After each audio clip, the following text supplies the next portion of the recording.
Alright, so it's been a few days since we got the reveal of Simon, and since the reveal I think it's been kind of up in the air of whether to summon this character or just write him off or whatever. Whenever you look at this character, he looks really cool, not to mention he's the very first, global first, which is a big deal, so there's a lot of hype around that as well. After looking over him, there's no doubt that he's going to do damage.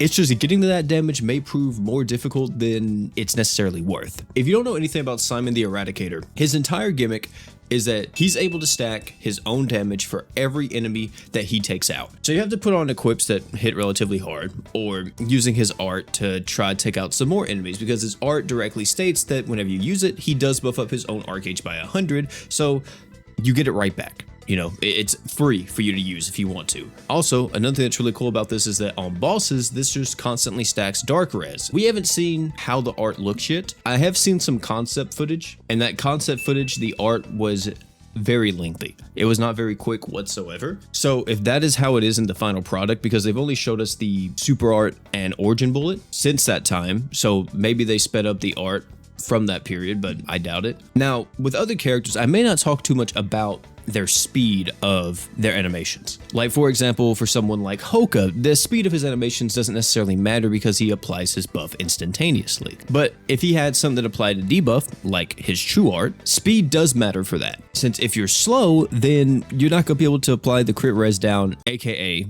Eins. The poor man can't ever apply his crit res down. And I feel like this Simon, we're going to be seeing a very similar thing. At least when it comes to that art being slow, not being able to be an instant big hit, clearing out the entire wave, and then him moving on to the next phase to, you know, do it again until he gets to the boss eventually. Another thing, Simon, from what we saw so far, does not have any kind of jumpstart passive or anything to kind of help him get arc gauge every single turn. And I truly doubt that whenever they do show us the other two passives he has, if he has two others or if it's only one other passive, or maybe it's just his unique, which is Undertaker, I strongly doubt it's going to be a jumpstart passive or anything to help him out with art gauge in the very beginning. Now, apart from just his animations being relatively slow, another thing that I'm not really too big of a fan of with this Simon is the fact that his true art is the only other way of stacking damage on him, and his true art doesn't refund 200 art gauge. It's technically worse than his art in my opinion.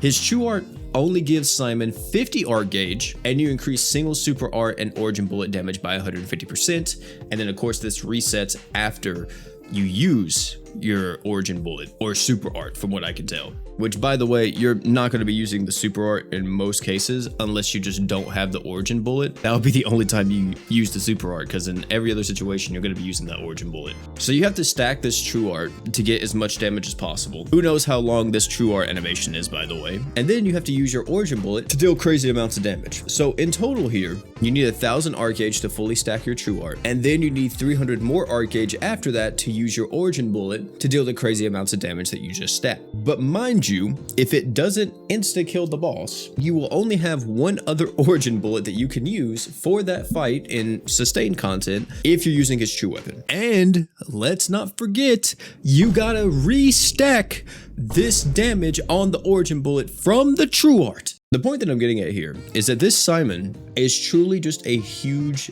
beat stick. He is not anything necessarily extremely special, apart from the fact that he has a ton of these damage ups. I really don't think we're going to be seeing damage numbers we've never seen before. Maybe there'll be certain situations where this Simon looks incredible, especially whenever you can use his origin bullet and take full advantage of all of his stacks. Possibly in Grand Crusade, maybe we could see something too, which I know this may be like, wait, what do you mean, OP? With him getting himself 100 art gauge right after he uses his art, even if his art isn't super fast, if you could just give him 100 arts right out the gate, pop his art, he might be able to insta-kill a lot of just the mini bosses and stuff like that very quickly.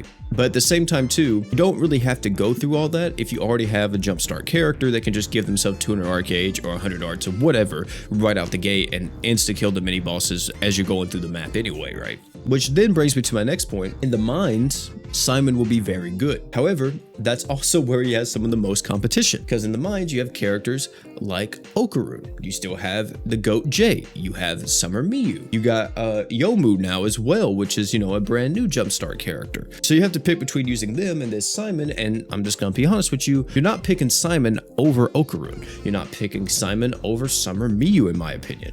I'm debatable. You may not even pick Simon over Jay, even though he is a bit older as a Jumpstart character. Jay still provides a lot of utility to your team, unlike this Simon, which is another issue this guy has.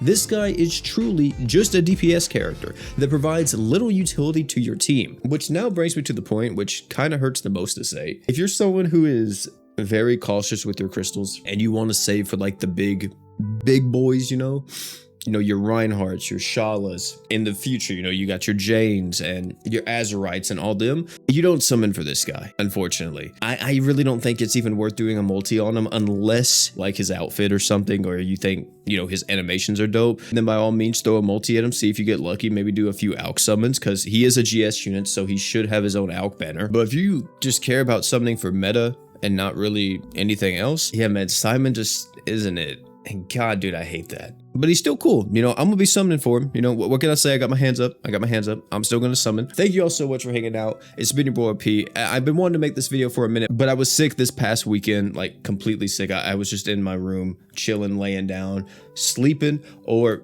surprisingly, I was laying down playing Pal World.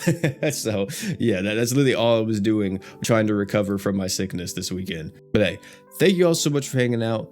And last but not least, you guys already know, don't forget to drink water.